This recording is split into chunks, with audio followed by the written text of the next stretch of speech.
Coming up in this week's show, we look at whether a Chevrolet utility is a good used buy. Second-hand luxury sedans around the 600,000 Rand mark go head-to-head. And should a viewer trade an older model Ford Everest for a newer one? Hello and welcome to Buyer's Guide. We'll be tackling a fresh batch of your vehicle-related questions and queries once again, and here to help us this week are two familiar faces, Khazana Shamu from Redline Motoring and Michael Pashut from Change Cars. Nice to have both of you back with us. And remember, if you'd like the panel's advice, you can send us an email to buyersguide@ignitiontv.co.za. And please include as much information as possible, including a nice pic of yourself. Okay, we're going to kick off things this episode with a question from Johannes, who has a family of 4 and recently bought a 5-door BMW 125M Sport Auto for his daily commute. However, he feels he's bitten off more than he can chew, and less than a year later after his purchase, he's thinking of trading the BMW for a shared utility 1.8i Sport. He says he can spend about 250,000 Rand. Would this be a smart decision, given that he intends to keep the vehicle for as long as possible? Michael? One of the things in the question when we received it, Johannes' wife said the car's going nowhere. I was just going to say the same thing. And take his wife's advice. 100%. I fully agree. Unfortunately, he's going to go backwards at high speed. And if he is going to change it for a bakkie, it's definitely not going to be the Chev He's got Corsa. 3 kids. Yes, he's got well. 3 kids and his wife. Absolutely. Yeah. So there's 5 of them. Shamu, great idea. No, it's not practical. He wants to go from a 4-door car to a 2-door bakkie. It's not practical. Do we know if he has another car though? He Yeah. would have mentioned it if he did. If he did. Yeah, no, I don't think it's a great idea. But just keep the BMW. Unless he does have another Yeah. vehicle he can use for his family, then by all means. And he also doesn't say whether he's going to use it for work. He needs it for work. He doesn't say a lot. So. But one of the things that he indicated, a budget of 250. In that category of vehicle, he can buy a Nissan NP200 with all the features, airbags, ABS, safety pack. Definitely not Maybe a Chev come with Corsa. a canopy as well. Correct, Yeah. correct. Yeah. But please, I beg you, don't put your kids in the back of that vehicle. Yeah, no, not a great idea. Certainly, if you had 250,000 Rand to spend, I wouldn't recommend a bakkie either. It was probably, I mean, it would be better for him if it's a financial thing, because he says he's bitten off more than he can chew. Maybe he realized, I can't really afford this. Of course. Whatever. And if he's got a budget of 250, the sensible buy, go and buy like a Toyota Starlet. Yeah, or Correct. a Suzuki Baleno. Yeah. And you've got a reliable car. It's not as fast as a BMW, or it's not going to impress your neighbors, but it won't give you trouble. You'll get literally a brand new car. You can put the kids in it. It's a great option. It's better than a bakkie. And if you need a bakkie to move stuff, I mean, if it's not like build a cement or stuff, a lot of these modern day hatchbacks, you can fold the seats down. Of course. And you can pile stuff in the back of it. I mean, sure, you're not going to pile your bricks and all that kind of stuff. But if you're just going to move a couple of boxes, yeah, it's sufficient. or every now and then you need to move a sheep, just chuck it in the back. You know, Now to please everybody, the wife, Johannes That's himself, it. it's brilliant. That's it. I don't understand. If he's got 250K as a budget, Yeah. that means he's paid off the BMW. Well, he doesn't tell us that the Yeah, he doesn't BMW say is much. financed. Yeah. I would Something like assume that he's indicated roughly 4.5 to 5,000 Rand would be the payment he's looking to. That's how he's arrived at 250,000. So we don't know that, but we would say don't go and buy a bakkie unless, of course, it's something you need on a daily basis. But if it's your normal transport, as Michael quite rightly says, we don't want to see you driving around with your kids in the back of the bakkie. It certainly is not safe. Okay.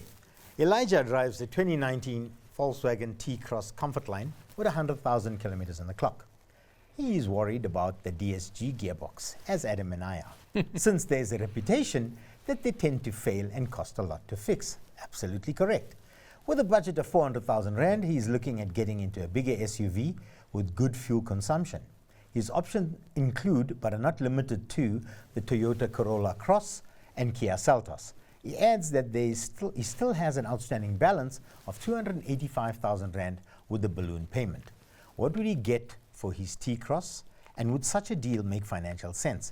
Firstly, I don't know if the 285,000 Rand includes the balloon payment in it. You'd have to assume it does, because it's a very high figure. Yes, it's very high. It's a very high figure. If it doesn't, he really has got more trouble than he Then realized. bargain for you. And the DSG gearbox going is the least of his problems, if that is his balloon payment. Book value on that vehicle is 279, Yeah. but the kilos on that car are high for the year. So 2019 is a 4-year-old. so, Correct. yeah. I would estimate between 230 and 250 would be the maximum he could realize. So no matter what, he's got a minimum Of for 30K. 30 to 35,000. Yeah, unless he gets a good deal on something else that he's buying. Fazana, those are two very good cars, very sensible buys. I like the Seltos, but also I feel the Corolla Cross just gives you a little bit more. So in terms of passenger space, they're both kind of the same. Boot space, they have a 3-liter difference. So 3 liter, yeah. 2-liter Coke And a 1-liter brandy. Yeah. Yeah, so the Corolla Cross got 436 and then Seltos is 433. And then in terms of engine, if you want a little bit more kick, then the Corolla Cross is a 1.8 liter versus the Seltos 1.6. And then the fuel consumption on the Corolla Cross is also less than the Seltos. It's 6.8 liters to the 100 kilometers versus the 7.2. But on Well, both that's things, you get manufacturers' Claims. They're very competitive. It's a rough estimation because real-world driving will obviously affect those. But you'll roughly get 694 kilometers on both tanks. And then Kia has a stronger warranty. Correct. Your Yeah. 5-year unlimited kilometers. It's a very good warranty. You cannot fault a Toyota. If a Toyota's in the mix, it's almost a default choice. Yes. But when it's against a Kia, I'm going with the Seltos. I just think that car looks so good. It does look good. Premium, everything about it. It looks a is quality top-notch. item. And then, of course, you have to throw in, you've got to go look at the Chinese alternatives. Yeah. Because if you look at what you can get from the Cherries and Havals, really, really good value for money and good cars. So it's something to throw in the mix there. So it's something to look at as well. But But the other point here is, if he doesn't want to get involved in all this, refinancing and things, just keep your VW T-Cross Comfort Line, and when the problem, if the problem comes, or when it does happen, Yeah. like Adam and I love to say, when the DSG gearbox does fail, Yeah. use the budget you have to repair it. yeah, Yeah. I would certainly say It's not a guarantee it's going to fail. Yeah. We like to say that because of how many we see in our workshops. I say I've got 2 right now that need to get done. But that's just how it is. Maybe because we run workshops, we see that fault. So I think Segi makes a good point there, because what he owes on the vehicle is literally close to what he can get for it. Yes. Yeah. Then you're going to refinance another vehicle, it's going to cost you a bit more. So rather maybe, because the T-Cross is a nice little car, budget some money every month. Take 4 or 5 grand that you would be paying on another car and stick it into a savings account. If the gearbox fails, the gearbox can cost you anything from 25 to 50K. to 50, 60, 70,000 rand. But so if you've got that there, you can at least get it fixed and off you go again. So it's maybe an option to look at. Okay, we're going to move on. So stay tuned, because after the break, we compare used premium saloons around the 600,000 rand price bracket. And is a high mileage Mercedes-Benz ML350 a sound used by?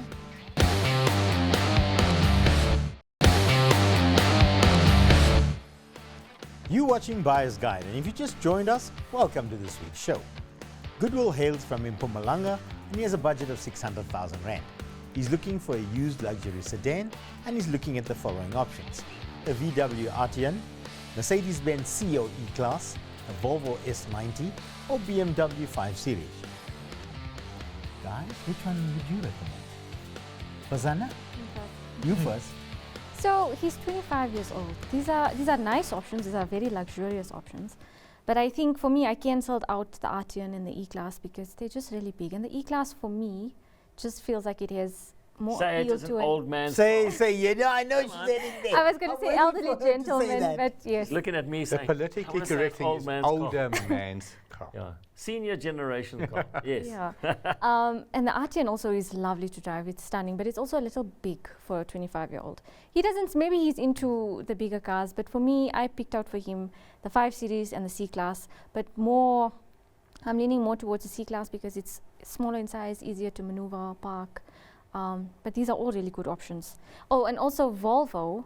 He also picked out a Volvo, but the Volvo doesn't retain value well on the South that's African what's So market. that's brilliant in his context. Second-hand buy, it's great. Yes. Yeah. The S90 for me is the only car there that's bang for your buck. He's 25 years old. So I've got a But slightly it Not doesn't 75 matter. years old. You're 30. That also it's You're more 30 and you buy these old Yeah, I've cars. just been in the motor trade a So lot. I've got a slightly different take here, and Yeah. I promise you, this is a question I don't get asked weekly. This is a question I get asked daily.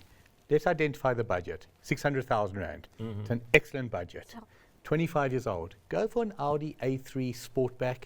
it's nice balanced, it's a nice size car, it's sporty. Any of those cars that he's looking at, I will guarantee you, other than the Volvo, because I also identified the Volvo, were 60, 70, 80,000 Ks. Coming to the end of its maintenance plan, can't keep it for 5 years. Lexus is a good option that he didn't mention, or the Volvo, or a brand new Audi A3, BMW 1 Series. Fits the bill perfectly, his budget and his age. Yeah, so you can go out and buy, for 600 grand, you could buy yourself a nice car that's got all the warranties, very low mileage, you know, and something that suits a 25-year-old. But, you know, in saying that, some people do, like you mentioned, Fazana, some people like bigger cars. I think the best bang for buck would be the Volvo. Absolutely. In terms of value. The next one would be the E-Class, because, like you said, Fazana, well, it's not for a 25-year-old. It's an older person's car. And that's a reason it's a great buy, because E-Classes can actually end up being cheaper than C-Classes, because C-Class is so popular, and there's a queue of people who are wanting it. The E-Class is actually, I think, a better car than a C-Class, because it's got more space, it's more luxurious, it's got better. It's got all the bells and whistles. It's just a plodder. You know what I mean? It's a nice cruising car. It's not a car that you're going to buy that you're going to go and do donuts in and, you know, drift it around the corners. But my prediction is Goodwill's going to listen to me. What's he going to get? For a brand new Audi A3 Sportback. Yeah, and then phone us in a couple of years and tell us how much the suspension and all that costs. Okay, let's not go there. All right, let's move on.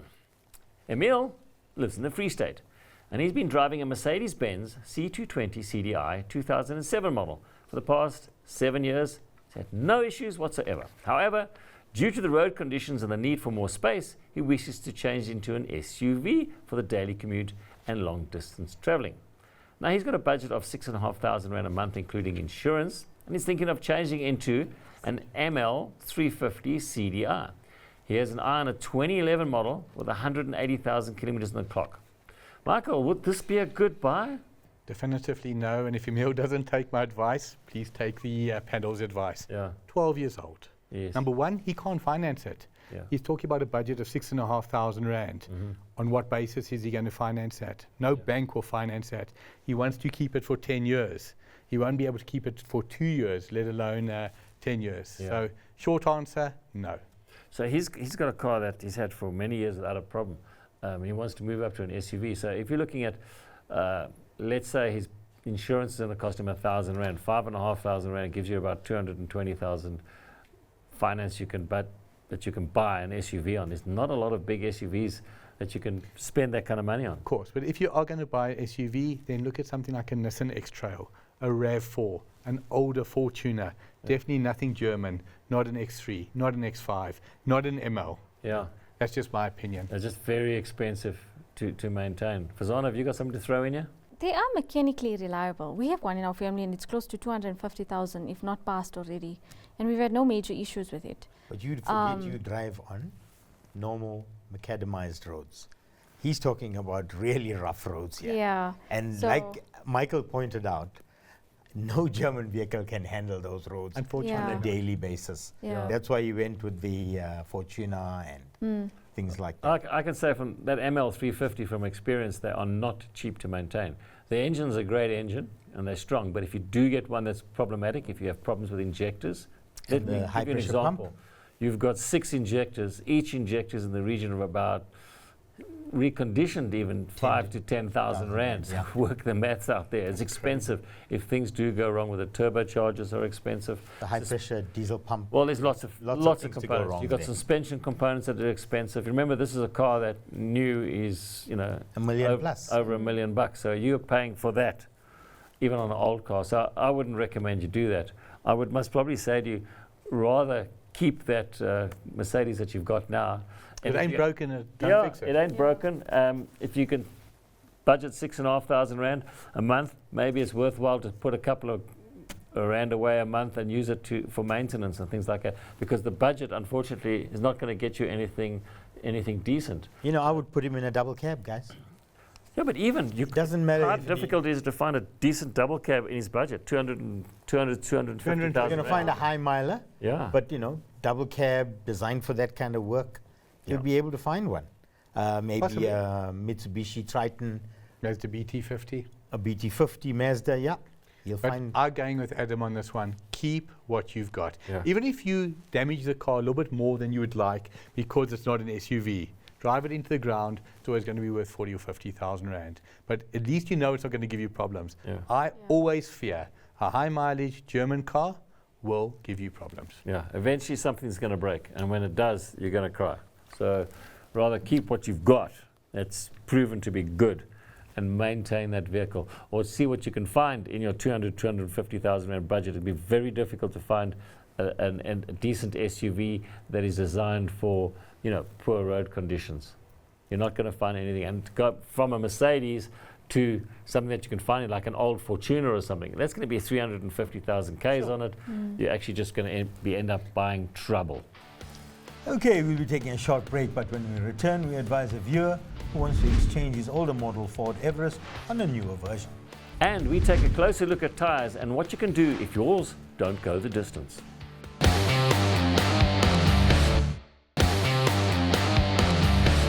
Welcome back to Buyer's Guide. Walter drives a 2011 Ford Everest 3-litre TDCi 4x4 with 185,000 kilometers on the clock.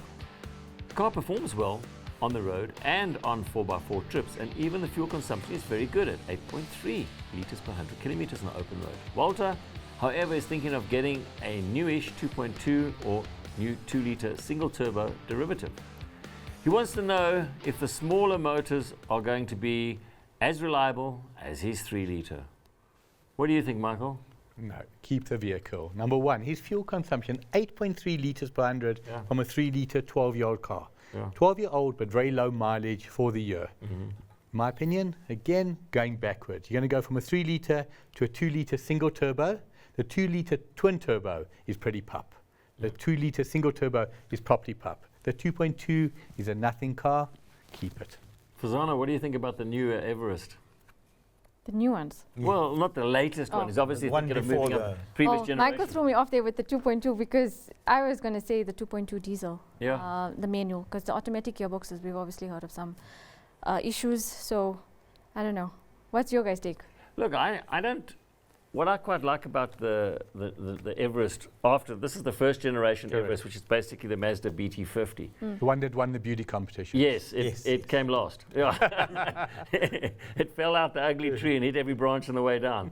Definitely, it is not the greatest looking car, but a very good, reliable, strong engine. I mean, that 3-litre engine is good for 400,000 kilometers. I actually think that engine is better than the newer stuff. 100%. But in moving up to the newer Everest, you will find that you get a much better interior. It's a better looking car.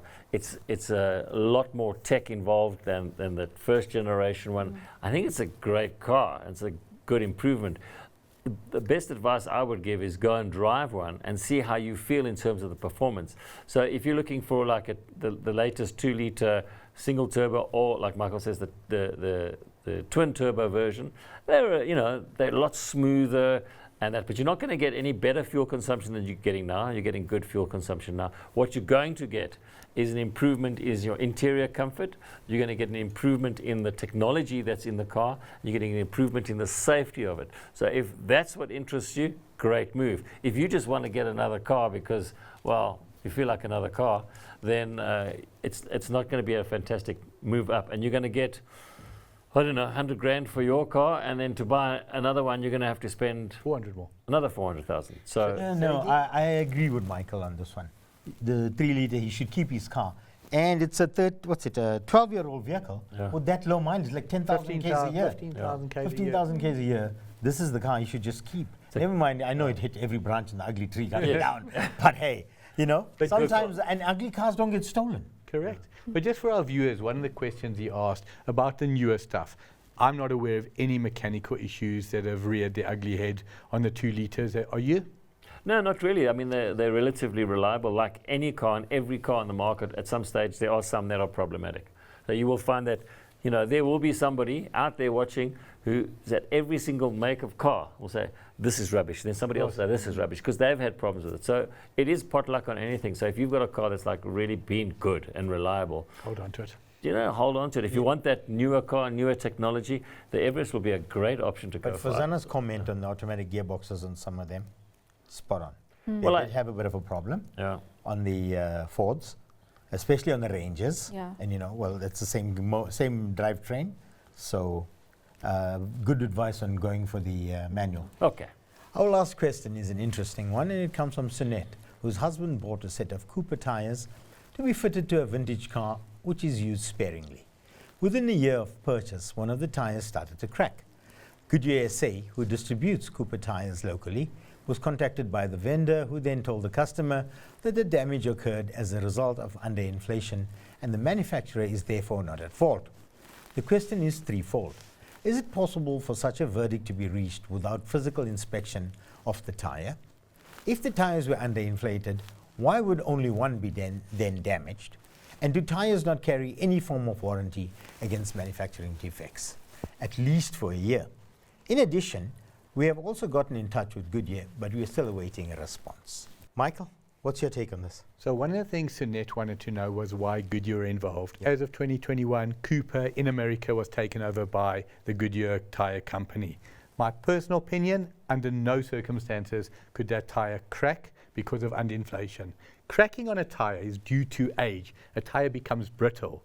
Underinflation, you could run a tire underinflated forever. It's not going to crack. It will either blow out or it will have a funny wear pattern. Yeah. That tire, I think, has been standing in someone's warehouse for years. If they looked at the other three, because one of the things you also asked, why only one? Yes. Correct. The other three, you might see a different manufacturer date. You mentioned something quite important there, manufacturer's date. Now, if one looks on the side of the tire, you will see a little mark there, and it'll give a couple of numbers. It'll say like 0321. That means the tire was manufactured in the third week of 21. So if you're not too sure, because it's quite difficult to try and explain without schematics, is go into Google and see what do the tire writings on the side of the tire mean, and you'll see it'll come up. This is the date that the tire was manufactured. Go and have a look at that on your car, and you may find those tires were manufactured, in 2017 or something. 100% years ago. You don't know. There could have been, like Michael quite rightly said, it's an unusual car, it's an unusual tire. It may have been sitting in a manufacturer somewhere. Maybe it was it was the top tire, and there was in the sun, and that one got corroded. So I mean, guys, I assume. I agree with you, Mike. I think it's just age related. Yeah. I assume that the vendor would have taken the tire off the rim and sent a tire to Goodyear for an opinion. Well, you would hope so, but it seems isn't like that it the right? hasn't happened. That's the only way any guarantee can be asked for. But I go one step further, and this is just my business ethic. What does that tire cost? 800, 1200, 1600 rand vintage tire? Yeah. Even if it's 2,500 rand, just a goodwill claim. It's quite clear that tire was bought, even if the tire was underinflated, which is so unlikely, just refund the customer. Fazana, Give him another tire. Or four. you agree with Mike? Give him another tire. Yeah, I would agree. So I spoke to a tire specialist, and he said it is very like the cracks do form from underinflation, or if the car has been sitting for a while. But then it comes back down. Doesn't make sense that only one. Correct. Yes, if all One of them, tire. if all of them were fine, and normally if you've had a tire from underinflation, if it's been parked like a car and it goes flat, you will find that once you take the tire off, you can actually see it'll crack on the bottom. It won't crack all over the top of it or the whole tire. It'll only crack on the bottom. I mean, my Porsche that I've got, the tires on the car were like 15 years old and they weren't cracked. So that's This tire was but that sitting in the Porsche was warehouse, standing on exposed to the stands. elements. yeah. This is a freak incident, but just from a Goodyear point of view, do the right thing, please. Do a good Replace your work, tire. That's it. Okay, and just like that, we've come to the end of another episode. Fazana, Michael, thank you for joining us in studio today. It was a pleasure to have you with us. And thank you for all your helpful advice. Until next time, remember to keep left, pass right, and please keep it safe on the road.